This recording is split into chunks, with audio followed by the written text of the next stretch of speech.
Hi అండి, అందరికీ welcome to my channel. ఈరోజు మిరియాల చారు ఎలా పెట్టుకోవాలో చూసేద్దామా అండి.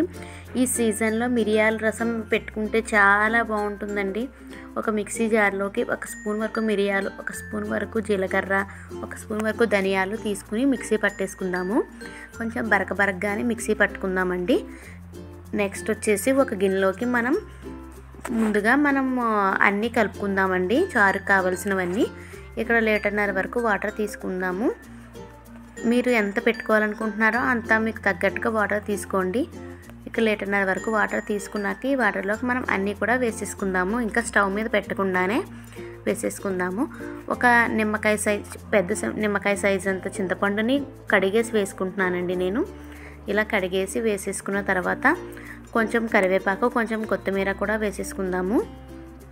తర్వాత మనం మిక్సీ చేసుకున్నాం కదండి మిరియాలు, అది కూడా బరకబరకగా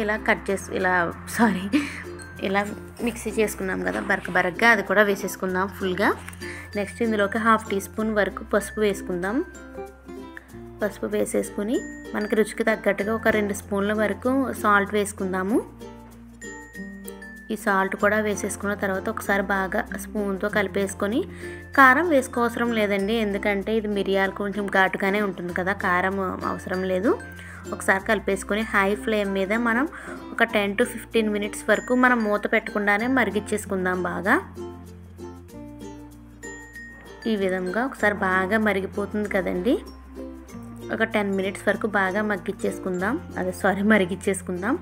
సాల్ట్ ఇప్పుడే చూసుకోండి సరిపోయిందో లేదో. బెల్లం కూడా ఏం వేయనవసరం లేదండి. ఈ మిరియాల చారు మనకి ఘాటుగా, కమ్మగా, పుల్లగా ఉంటుంది. ఈ విధంగా ఒకసారి చూడండి, 10 మినిట్స్ వరకు మరిగిపోయింది కదా. ఇంకో 5 to 10 మినిట్స్ వరకు మరిగిందాము. అనుకోండి, చూడండి చాలా బాగుంటుందండి ఇదైతే మాత్రం. ఒకసారి బాగా మరిగిపోయింది కదా, పక్కన పెట్టేసుకుని మనం పోపు పెట్టేసుకుందాం. ఇలా ఒకటి కట్ తీసుకొని మనం ఆయిల్ వేసేసుకుని ఆవాలు, కొంచెం ఒక 1/2 టీ స్పూన్ వరకు మెంతులు వేసుకుందాం. ఇవి రెండు కూడా బాగా ఫ్రై చేసేసుకుందాం. జీలకర్ర అవసరం లేదండి, ఎందుకంటే మనం ఆల్రెడీ మిక్సీ వేసుకున్నప్పుడు వేసేసాం కదా. ఒక 5-6 వరకు వెల్లుల్లి రెబ్బలు కూడా వేసేసి ఒకసారి వేగిపోయే వరకు ఉంచుదాం.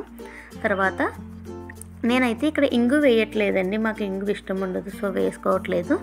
ఒక 4-5 వరకు ఎండుమిర్చి, కరివేపాకు కూడా వేసేసి బాగా వేపేసుకుందాం. పోపు వేగిపోయింది కదండి, ఇంక మనం ఈ పోపును కూడా ఇందులోకి యాడ్ చేసేసుకుందాము. అంతేనండి, చాలా బాగుంటుందండి. మనకి కోల్డ్ ఉన్నా, కఫ్ ఉన్నా, ఫీవర్ ఉన్నా, మనకేం తినాలనిపించదు కదా, ఆ టైంలో ఈ మిరియాల రసం పెట్టుకున్నామంటే మనకి గొంతుకు కూడా చాలా బాగుంటుందండి. మన టమ్మీకి కూడా చాలా బాగుంటుంది లైట్గా. ఒకసారి ట్రై చేసి ఎలా ఉందో చెప్పండి. బాయ్.